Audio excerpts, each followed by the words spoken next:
Hello and welcome to the first ever Feel Good Guitar podcast, where I am... Oh, 1 second. We'll keep this in because this is an experiment, and we're here with our first victim, my bandmate and friend Tom, who's just played a session for us, and we're just now going to talk about guitars. Well, actually, what I was thinking was with this was that I've invited all my friends to do these, and everyone who I know who's doing this, I don't actually know how they started playing guitar or why they started playing guitar. Like when you were introduced to me by Matt and Jamie, and they were like, our mate plays guitar and sings, and you turned up and you like guitar as much as I do and have a serious problem. This is true. So how did you start playing guitar? Why? Heroes? Did your parents force it upon you? Like to get to grade 8 to get to a good university? Or did you just like the idea of playing guitar? No grade 8s here. Started off in the church band. Oh.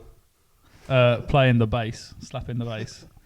And then got a bit bored of the bass. Decided 6 strings is better than 4. More is more. More strings, more better. So went down to Musicland and got myself an SG copy. Actually Musicland? Actually Musicland in Downham, and got an SG copy, a vintage SG. Went from there, school band at school age. Memory is bad, but yeah, school age band. Left guitaring for a bit to do other things. Came back to guitar and then hit it hard. So like 12 or 13, you reckon? Like secondary school? Yeah. That age. those vintage SGs are so good though. Like the vintage, we mean vintage the brand. My one was terrible. Oh. So I went down to Musicland and I played a load of guitars, and several of them played better, sounded better, but School of Rock is immense. And Jack Black plays an SG, therefore the SG was the one that I got, and it's probably why I gave it up, because that guitar stank. I've never actually thought about that, but it does make sense that kind of time period when I first started getting into selling guitars was about 2009 through to like early 2010s, I guess, is that we sold so many SG style guitars. I've never actually thought until you mentioned that. It was full of School of Rock, SG, little crappy battery Marshall on the belt. Oh, there was jumping around your bedroom just like a wasp in a jar. Marvellous. Take me back. Oh, I'm there now. It's mad because like, honestly, I've never thought of putting the two things together, because there's so many of... You still see them, like obviously for Feel Good, we're always looking for guitars to buy, and the amount of vintage SGs and Epiphone SGs and whoever was making... Because everyone's heroes have moved on. Yeah. And Jack Black doesn't play an SG in the Pick of Destiny. No. But he plays that SG acoustic. He does. Is it double cutaway? Yeah. Yeah. He can stay true. But yeah, credit to him. Jack Black, repping. So now you've got your SG and your little 10 watt, I assume, like whatever, 10 watt. Whatever that is. Yes. Yeah. And then, so where did it then spiral into the problem that we all have now as guitar collectors, that I now know you have with pedals, amps? I got a job, and I got grown-up money. And then, and then I've got an addictive personality, but I don't take addictive substances because that would get me into trouble. So that's why I started this business. Yeah, I therefore spent all of my disposable income, probably some of my not so disposable income, on guitars. Yeah, that's why I started this business, because it's either you go two ways. You're either a drug dealer or you sell people with addictive personalities guitars. And it's perfect. That one, yes. You get in less trouble with the police. The same trouble with the missus, but less trouble with the police. So what was your first really good guitar? Like, where you thought, we all have that imaginary moment when we buy, like, my parents got me a Gibson 335, and at that point in my head, I'm like, I may never need another guitar again.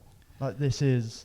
The first proper guitar, proper unquotes, I got was from eBay, and it was a Fender Telecaster that my parents didn't know I was getting. I was just like, I'm going out, just train all the way to like somewhere in London, some Polish guy's flat. He was like, I have a guitar. I was like, yes, this is a guitar, thank you.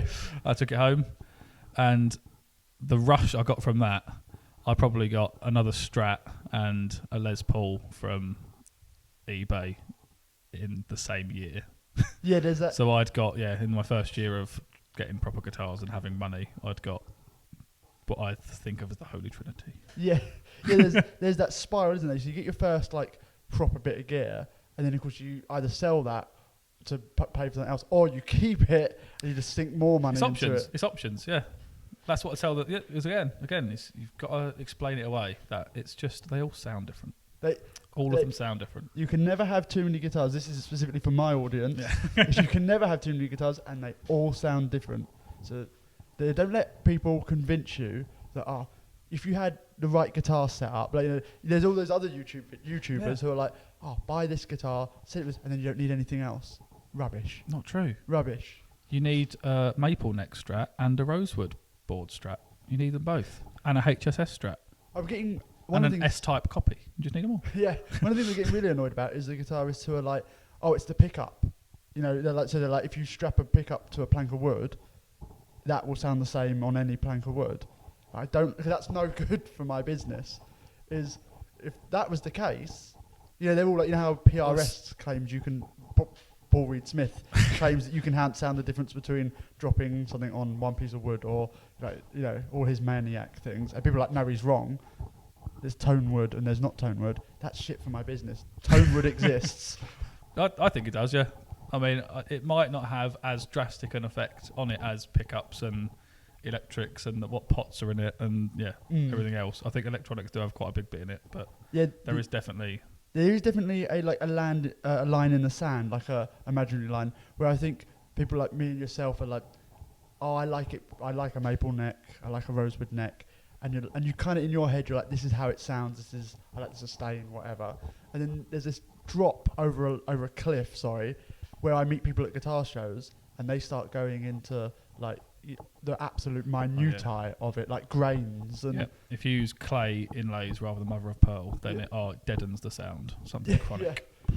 No, there is definitely like there's a line you get to, and you're either the guitar player that's like, I like this, and therefore I'm going to invest more into this, or you're the guitar player who listens to Paul Reed Smith dropping ASMR videos, going, this is what you need, and they go, yes, sir, whatever you say, sir. There is room for all. So, big question at this point, and I think all of this is a bit of an experiment, so you may watch one of these later and I may ask completely different questions. I feel like Gibson or Fender. You've got to pick one. Like, imagine it's like gun to the head. Now you could pick any model. So you can. So it doesn't have to be Strat versus Les Paul. It can be. See, I feel like Gibson does cover a lot more. Like Fender, you've got your Strat and your Telly. For me, you've got Jaguars and everything else, but I don't really get into that. Strat and Telly for me. Gibson, you've got Les Paul, 335, Firebird, acoustics. Yeah, no. Gibson covers it all. I'd probably keep Gibson just because, and SGs, Jack Black would be screwed if we took Gibson out. Yeah. I think the acoustics are a good point because I always ask that question with the guitars you've mentioned in mind, but the worst acoustic I've ever had was a Fender. And I paid far too... It was solid top, but if I'd got a Tanglewood, or like a second-hand guitar like the one here... Gibsons definitely sound like Gibsons, the acoustics. They're their own thing, but they are... They've got a thing. I think that's the thing is it's the range, and I think they've dropped off a cliff recently, Gibson, because their marketing's been poor, and they've become like an old man's guitar. Whereas, and now, before we get too violent, is there's a thing where there's bands that I don't even like as an old man. I watch this band and they're like, but every new band I'm like, this is new, I don't like it. They've been given offset Fenders. Yeah.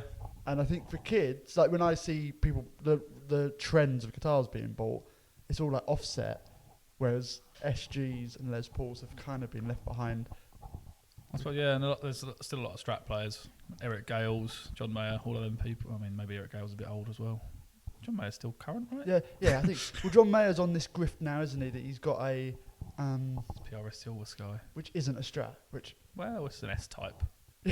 But guitar. I keep seeing him saying it's not a Strat, and I'm like, I think no one's arguing with you. I think what you said there is an S-type. Just don't worry about it, John. Yeah. You're all right, mate. It's an S-type guitar. That's what it is.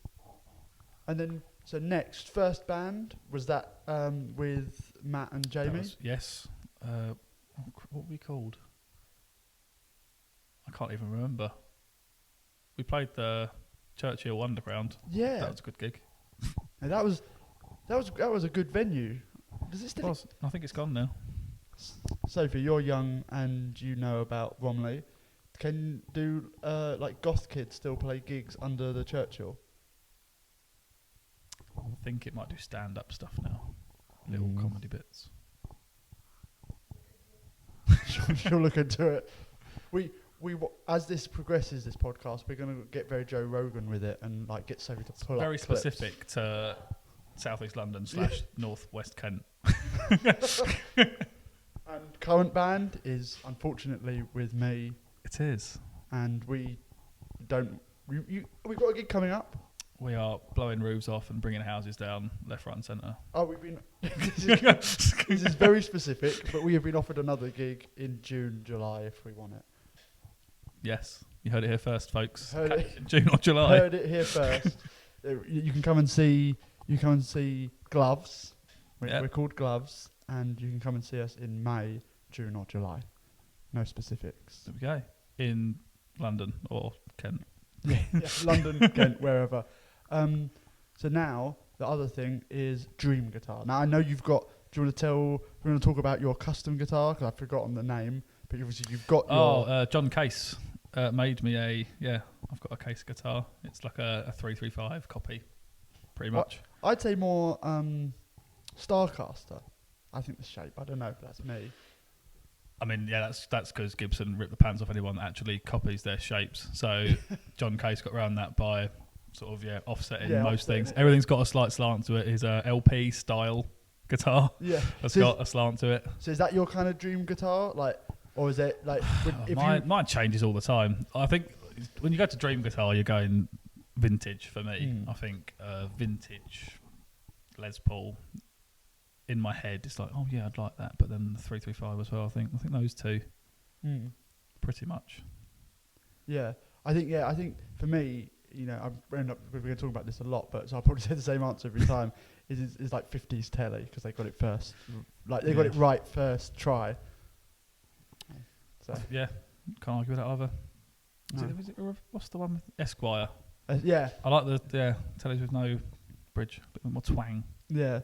I mean, that's kind of like what we'd like to kind of stock, like a kind of custom build. That's kind of what we want to stock is like someone in England making an Esquire style kind of guitar. I'm game. And we'll have to have you back. We'll have to have you back to play our new stock when it's in. But I think really, given that we're trying this out and no one really knows what's happening, I think we can leave it there. What do you think, Sophie? Well, yeah, are you promoting any music? Would you like people to come and listen to your music? You'd rather stay anonymous? On the title of the video? Come and see Gloves, yeah. Yeah, come and see us. Yeah, come and see Gloves. I am with Gloves. Yeah. Would you like to call you Tom or Tom Rolls? Probably just say with Tom. Yeah, with... Because a lot of people, obviously, I'm going to invite on, will be like, I've got a single out, and will want me to say, I don't know. See, I haven't got a single out. No. It's in the pipeline. It's in the pipeline. Well, the EP has been in the pipeline for 12 years. Well, we're gonna have you back anyway because we're gonna have so many more guitars that you deserve to play. So I'm definitely gonna have you back for that. So then, when the EP is out and the single's out, you'll promote it then. Yeah, sorted. Cool. Deal. All right, perfect. Cool. Well, we'll leave it there then. Thank you for watching. Make sure you subscribe and like and do all the things that the kids say.